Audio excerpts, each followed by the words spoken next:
Paling lambat dari akhir tahun panen raya. Saya hitung ini di atas 40 sampai 60 dompol ini yang siap dipanen di akhir tahun ini. Ini hanya paritas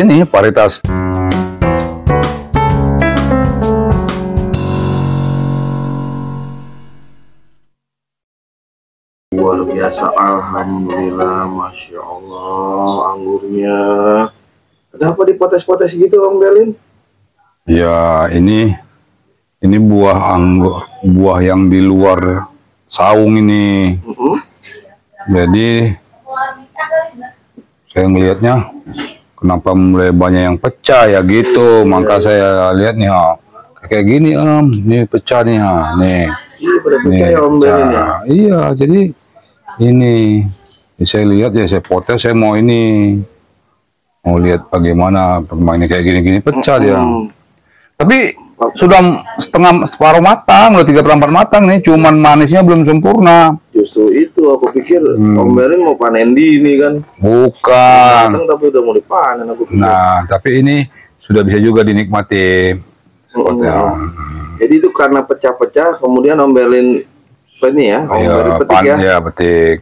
Apa penyebabnya nih Om Belin pecah-pecah seperti ini? Saya melihatnya ini gini, perubahan iklim cuaca yang mendadak ini. Dan terus di bagian luar itu tidak terkena saung, tidak disaungi. Jadi dia kejatuhan air hujan langsung dari tirisan itu, jadi nimpah dia. Makanya terjadi hitam-hitam gini. Nah, kalau yang di dalam saung semua oke punya, nggak ada masalah, karena saya kan setiap seminggu sekali semprot pungi biar dia bertahan. Kalau nggak disemprot, dia akan datang jamur tepung itu yang putih-putih itu. Nah, kalau kita nggak antisipasi, maka buah ini cepat kita buang, kita potong, kita panen, dia pecah begini, pecah dia gini, terus dia air pecahannya ini ke temannya, karena dia pecah lagi. Menular ya? Menular, sama kayak tanaman tomat kayaknya, cabai juga begitu kalau dia kena airnya nih gitu. Nah, ini juga sebenarnya sudah ada rasa, tapi manisnya belum begitu sempurna. Jadi kita harus memang teliti. Meskipun belum semua pecah, terpaksa Om Belin petik untuk nyelamatin buah yang lain ya? Ya, udah jangan manis, tapi belum sempurna. Panas ya? Kriuk ya, jadi kayak ayam kriuk ya? Ini memang saya setting ini untuk di akhir tahun panen raya lah ini. Paling lambat di akhir tahun panen raya. Saya hitung ini di atas 40 sampai 60 dompol ini yang siap dipanen di akhir tahun ini. Ini hanya paritas terang. Kalau datuknya datuknya muskat. Ini kan datuknya muskat nih, tamaki nih. Ini duluan yang muskat ini tamaki pertama-tama ini, baru ada sin muskat, ada dan lain-lain lah. Nah, kalau awal-awal pertama itu sin muskat tamaki. Oh, ini ada lebih 20, bahkan ada 25 nih. Dan ini pun habis saya jarangin ini. Habis saya jarangin. Jadi per dompol itu mungkin ada 20 saya buang yang di dalam-dalamnya. Seperti ini ya Om Belin ya. Ini penjarangan. Ini penjarangan buah ranting. Jadi kalau begini nggak perlu dipiara ini, dibuang aja. Biarpun ada yang gede-gede gini dibuang. Sayang banget ya Om. Ya orang ngeliat sayang, tapi kalau saya sih udah pahamnya nih kayak gini. Ini segede dikit lagi aja udah pecah, udah nggak bagus ini. Sementara kita harus supply nutrisi sama dia. Dia menghisap makanan semua. Jadi dia nggak ada gunanya sama kita itu. Jadi harus dibuang. Ini masih banyak lagi yang mau saya sortir ini. Sortir lagi. Ya, jadi biar kalau kita biarkan sampai besar apa ininya Om? Apa enggak, konsekuensinya? Dia nggak gede. Jadi dia segede jagung udah pecah. Nggak akan bisa segede gini, nggak bisa dia. Karena saya udah pertama-tama dulu sudah pernah ini. Jadi, walaupun dia sudah jarang begini, kalau buahnya kuntet gini, kayak trip lah, katakan model-model trip lah ini. Nah, nanti segede jagung juga dia pecah ini buahnya.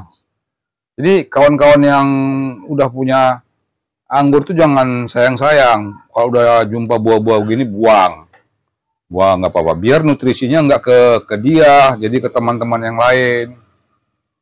Tuh, gampang-gampang aja itu sebenarnya itu. Nah, kemudian itu Om tadi yang belum terjawab secara lengkap itu. Jadi untuk mengantisipasi cuaca atau hujan, sekarang kan musim hujan nih Om.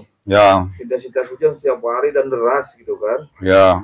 Ini antisipasinya seperti apa supaya si anggur nggak pecah, terus kemudian nggak menghitam? Kalau antisipasi menurut saya tuh gini, kan saya punya ini kan hampir rata-rata pakai planter bag. Jadi planter bag ini mungkin akan kebanyakan air di bawah. Jadi irigasi planter bag ini harus diperhatikan. Jadi begitu airnya datang, dia jangan ada tinggal di bawah, biar jangan akarnya jangan busuk. Drainase mungkin ya? Ya, drainasenya itu. Kalau kita bilang irigasinya, irigasinya. Banyak lubangnya Om ya? Lubangnya. Jadi, nah karena dia nggak banyak tanah, dia kan nggak banyak tanah nih, kan cuma 3 aja nih. Sekam bakal, sekam lapuk, sama humus bambu. Jadi dia itu tidak banyak menggumpal, tanahnya nggak ada itu. Sehingga jadi air tidak tertahan. Ya, cuman dia membasahin sekam tadi. Kalau udah kelebihan air dia jatuh ke bawah, Itu kurasa kalau mengatasinya. Karena saya lihat di sini tidak ada yang busuk akar, busuk pucuk, busuk akar tuh jarang saya punya itu, nggak ada bahkan. Bahkan banyak nih planter bag semua nih. Sekali buat 10. Jadi ini kita bahas kalau kita tidak menggunakan GH ya Om. Ya. Jadi nggak ada perlindungan di atapnya gitu ya si pohon tersebut. Memang intinya anggur ini udah menjadi suatu keputusan dan tidak bisa ditawar-tawar lagi. Dia harus disaungi, dia harus ditutupi dari hujan dan air. Mutlak, gitu. Ya. Mutlak, nggak ada lagi. Mengingat kita juga iklimnya kan. Apalagi sekarang kan, sampai 2 kali mau satu hari hujannya. Gila, dan lama lagi. Kayak kemarin tuh hujan apa. Nah, kita punya yang di luar ini, saya punya ini yang di luar kan nggak kena tutup ya. Jadi yang itu aja, yang itu ya kita ikhlaskan lah. Masih mending kalau yang datang cuma hujan ya, kalau yang datang hujan dan kolektor yang repot. Bisa-bisa ditarik kita punya semua buah anggur. Iya. Kolektor tahu sendiri. Betul. Kolektor. Gitu. Iyalah tuh. Jadi ngopi lalu kita ini kopinya pun kopi orang-orang ini, orang-orang khusus nih. Khusus apa dibuatkan kopi ini yang mau ambilin. Makasih Om Melin. Ya, makasih.